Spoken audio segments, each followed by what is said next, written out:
할렐루야, 역사의 주권자시며 모든 생명의 근원 되시는 우리 하나님을 찬양합니다. 성도 여러분, 각자에게 이런 질문을 해보면 어떨까요? 내가 믿고 있는 하나님을 나는 얼마나 깊이 알고 있는가?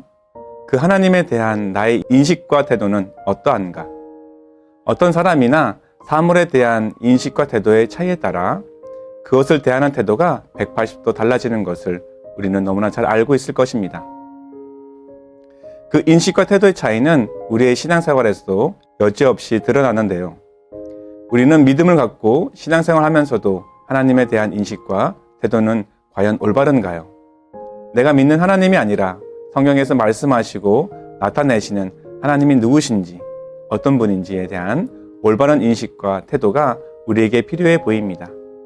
왜냐하면 우리가 주일을 준비하고 맞이하는 과정에서 우리의 모습을 좀 더 깊게 들여다보면 쉽게 알 수가 있기 때문입니다. 매주 반복되는 질문이지만 다시금 자신에게 질문해 보시기 바랍니다. 오늘 나는 예배를 위해 무엇을 어떻게 준비했나? 살아계시며 전능하신 하나님이라고 우리는 수없이 입으로 내뱉고 고백하고 있지만 정작 자신의 삶과 모습은 말과 다른 삶을 살고 있음을 너무나 쉽게 발견하게 됩니다. 그렇다면 왜 우리는 말과 행동이 다른 신앙생활을 하고 있을까요?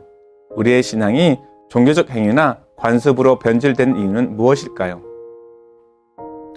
많은 이유와 원인이 있겠지만 저는 앞서 말씀드린 것과 같이 성경에서 말씀하시는 하나님에 대한 올바른 이해나 경험이 없기 때문이라고 생각합니다. 그것은 살아계신 하나님을 만나거나 알게 된 성경의 인물들의 모습과 태도를 비교해 보면 확연한 차이를 느낄 수가 있을 것입니다. 우리가 묵상하고 있는 예레미야 애가의 말씀에서도 시인이 여호와 하나님을 대하는 태도를 보면 좀 더 명확히 구분되지 않나요? 그렇다면 다시 우리 자신에게 몇 가지 질문을 해보기 원합니다. 하나님께서 기쁘게 받으시도록 찬양과 감사를 드리셨나요? 자신의 만족이나 자신이 생각하는 정도가 아니라 하나님께서 보시기에 합당한 예배를 드리는 것이 우리의 본분임에도 우리는 전혀 인식하지 못하고 있는 것은 아닐까요? 이 정도면 충분하지 않아? 나는 최선을 다했어. 하나님도 이해하실 거야. 등등의 말로 자기 위안을 삼고 있지는 않으신가요? 부끄럽지만 저 역시 예외가 될 수 없습니다. 우리가 드린 예물이 하나님께서 흠양하시며 기쁘시게 받으시도록 드린 봉헌물이 되었을까요? 구약 성경에서는 하나님께 제사 드리러 나올 때 빈손으로 보이지 말라고 하셨습니다. 또한 제사법을 통해 우리가 배울 수 있는 것은 여호와 하나님께 드리는 제물이나 예물을 가볍게 여겨 함부로 아무렇게나 드릴 수 없다는 것을 배울 수가 있는데요. 이는 신약 성경에서도 동일한 맥락에서 가르쳐 주고 있습니다. 하지만 우리의 마음과 태도는 어떤가요?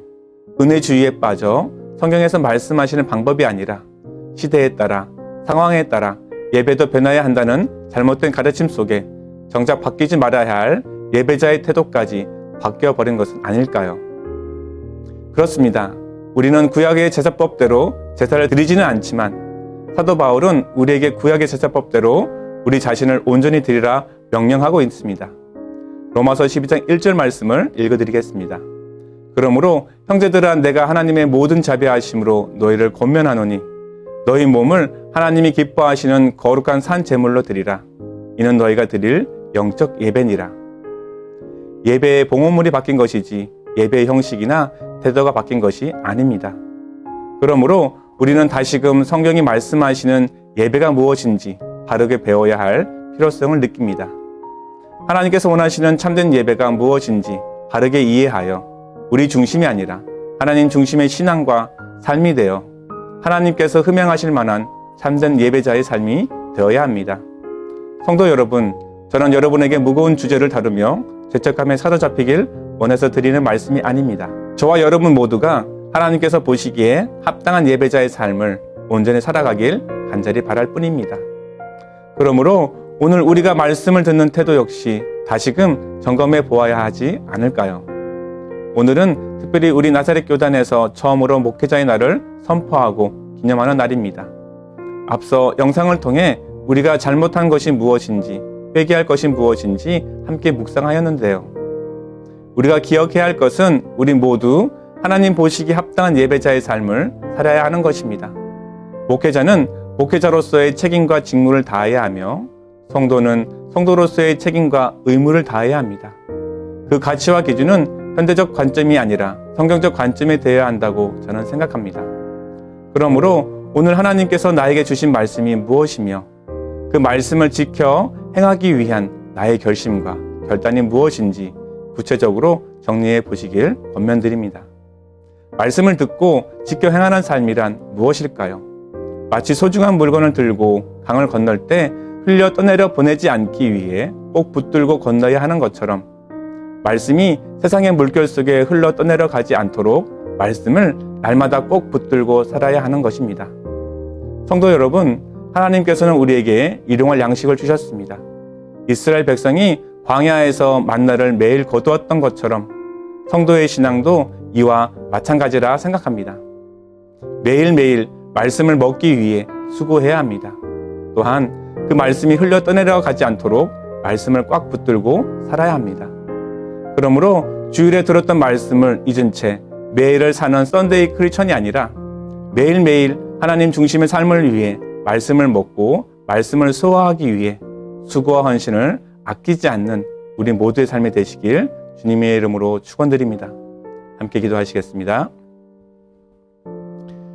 만물의 통치자시며 모든 역사의 주관자 되시는 전능하신 하나님, 성경을 통해 전능하신 하나님을 만나고 경험하기 원합니다. 참되신 하나님만을 예배하며 거룩한 삶을 살고자 몸부림치는 성도로 거듭나기 원합니다. 종교적 열심이 아니라 자신이 원하고 만족하는 주일 성수가 아니라 하나님 보시기에 합당한 예배자의 삶이 되도록 변화시켜 주옵소서. 좌로나 우로나 치우치는 완악한 삶이 아니라 살아계신 하나님을 경험하며 진정 회개에 진정한 회심을 통해 오직 예수님 한 분만으로 만족하는 거룩한 삶을 살아가는 주의 자녀가 되기를 간절히 소망합니다. 성령 하나님, 지혜의 영을 부어주셔서 하나님을 더욱 깊이 알며 경험하여 주의 나라와 영광을 위해 사는 우리 모두의 인생이 되도록 주여 인도하여 주옵소서.